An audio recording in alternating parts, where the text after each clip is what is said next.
इंदौर में लगातार बढ़ते कोरोना संक्रमण और जनता कर्फ्यू के परिणामों की समीक्षा जिले के मुखिया कलेक्टर मनीष सिंह ने की। इस दौरान निगमायुक्त, डीआईजी सहित जिला प्रशासन, स्वास्थ्य विभाग सहित अन्य विभागों के अधिकारी मौजूद रहे। इस बैठक में कलेक्टर ने जरूरी निर्देश भी अधिकारियों को दिए। देखिए यह खास रिपोर्ट। कोरोना संक्रमण की रोकथाम और जनता कर्फ्यू के परिणामों की समीक्षा के लिए कलेक्टर मनीष सिंह, निगमायुक्त प्रतिभा पाल, डीआईजी मनीष कपूरिया के साथ जिला प्रशासन, स्वास्थ्य विभाग के अधिकारियों के साथ बैठक की। बैठक में कलेक्टर ने अधिकारियों को माइक्रो कंटेनमेंट जोन बनाने के साथ ही कई जरूरी दिशा निर्देश कोरोना संक्रमण की रोकथाम को लेकर दिए। कलेक्टर मनीष सिंह के मुताबिक जनता कर्फ्यू के परिणाम अच्छे आ रहे हैं, हालांकि इसे लेकर सख्ती रहेगी। कलेक्टर का कहना है कि 4 तरह की गतिविधियों से संक्रमण की रफ्तार में कमी आती है। कलेक्टर ने मॉर्निंग वॉक करने वालों पर सख्त कार्यवाही करने की चेतावनी दी है। शहर हित में यह कदम उठाए जा रहे हैं। देखिए, तीनों विभाग, बल्कि एक्साइज भी है उसमें, आज फॉरेस्ट को भी जोड़ रहे हैं उसमें। और लगातार पहले कोरोना कर्फ्यू था, उसके बाद थोड़ा उसको और सख्त करके जनता कर्फ्यू आया। जनता ने भी सहयोग किया पूरा उसमें। डेफिनेटली उसके रिजल्ट्स अच्छे आ रहे हैं, पर इस रिजल्ट्स को इस्टेब्लिश करने के लिए हम लोगों को ये थोड़ा अभी सख्ती रखना ज़रूरी है, ताकि अनावश्यक मूवमेंट लोगों का ना हो। 4 तरह की एक्टिविटीज़ रहती हैं बहुत महत्वपूर्ण, जिससे कि संक्रमण की स्पीड में कमी आती है। सबसे पहला इंपॉर्टेंट हो जाता है जो ये लोगों का मूवमेंट रोकते हैं हम लोग, और अनावश्यक भीड़ भाड़ इलाके वाली जो एक्टिविटीज़ बंद करते हैं, जिसको कि एक जनता कर्फ्यू के रूप में कहीं बोल रहे हैं, कभी कोरोना कर्फ्यू के रूप में बोल रहे हैं। दूसरा बहुत महत्वपूर्ण रहता है कि हम लोग जो भी कंजेस्टेड एरियाज़ में पॉजिटिव पेशेंट्स आ रहे हैं, उनको डीकंजेस्ट करके, उनको वहाँ से पिक करके एसिम्प्टोमेटिक पेशेंट्स को कोविड केयर सेंटर में डालें। उससे वहाँ पर जो वायरल लोड होता है वो कम होता है। किसी मोहल्ले में अगर 10 पेशेंट हैं, वो जो फैलाएंगे दिन भर में, अगर उन्होंने मूव कर लिया बाहर, और वहाँ अगर हम 5 पेशेंट हटा देते हैं, वहाँ से 5 ही रहते हैं, तो डेफिनेटली वहाँ का जो संक्रमण की स्पीड है कम हो जाती है। प्रयास हम लोग का रहता है कि 10 में से 10 ही हटा दें जो एसिम्प्टोमेटिक है। तो दूसरा प्रयास ये रहता है जिससे कि संक्रमण की स्पीड में कमी आती है, जो बहुत इंपॉर्टेंट एक्टिविटी है कोविड केयर सेंटर्स का। तीसरा हम लोग जो कर रहे हैं, जितने भी हम लोगों के ऐसे हॉटस्पॉट एरियाज़ हैं थानावार, वहाँ माइक्रो कंटेनमेंट एरियाज़ बना रहे हैं। उसके रिजल्ट्स भी अच्छे देखने को मिलेंगे, क्योंकि कोई माइक्रो कंटेनमेंट एरिया जब बनता है तो उसके अंदर सैनिटाइजेशन शुरू हो जाता है। उसमें आंगनबाड़ी आशा कार्यकर्ता के माध्यम से स्क्रीनिंग हो जाती है पूरे घरों की। उस स्क्रीनिंग में जो शंकास्पद केसेस रहते हैं, वहाँ सैम्पलिंग लेके टेस्टिंग हो जाती है उनकी। और जब बैरिकेडिंग होती है, सब चीज़ें होती हैं, तो थोड़ा लोगों में सतर्कता भी आती है कि ये हमारा मोहल्ला थोड़ा गंभीर कैटेगरी में आ गया है। कई लोगों को ये भी नहीं मालूम रहता है कि उनके मोहल्ला जो है वो हॉटस्पॉट कैटेगरी में आ गया है, वो भारी केसेस हैं उनके मोहल्ले में। तो जब ये सब चीज़ें होती हैं तो लोग भी थोड़ा अवेयर होते हैं, और लोगों का सहयोग भी उसमें ज़्यादा मिलता है। उसमें तो रहता है जो संक्रमण कम करने का, वो है फीवर क्लिनिक से जो भी सैम्पलिंग कराने आ रहा है उनको सीधे दवाई दें हम लोग कोविड की, जो ओरल मेडिकेशन होता है वो दवाई खाना शुरू करें।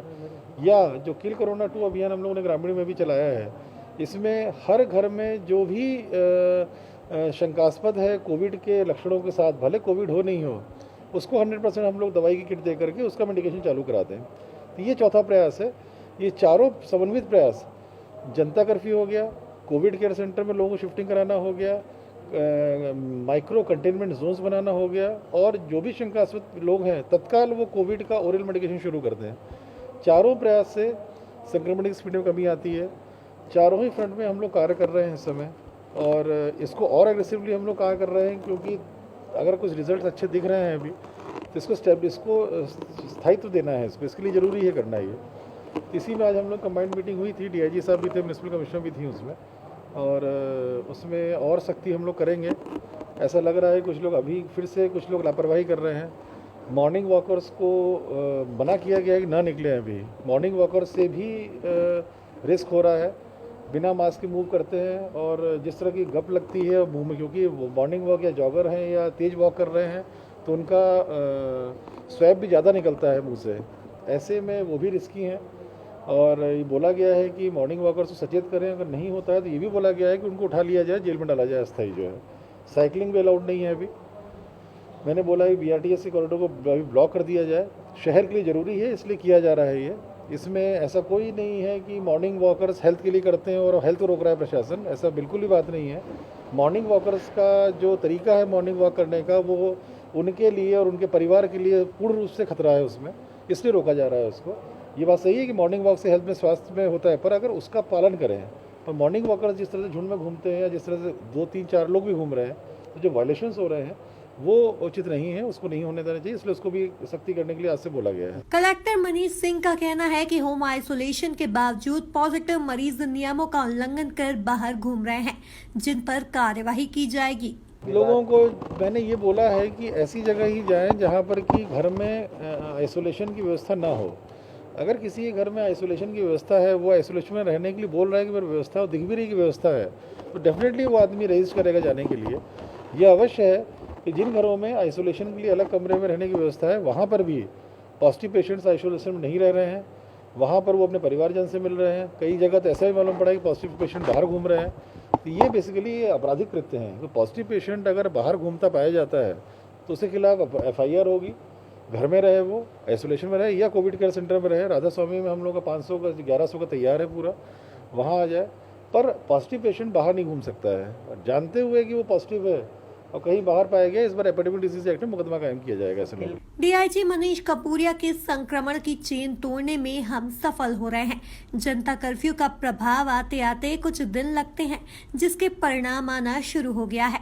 बैठक में संक्रमण रोकने के लिए आगे की कार्य योजना बनाई गई है। फिलहाल इंदौर में सख्ती जारी रहेगी। इसका प्रभाव अभी देखने में आ रहा है और जो हमारी रेट ऑफ संक्रमण की जो चेन है उसको अभी तोड़ने में धीरे धीरे हम सफल हो रहे हैं।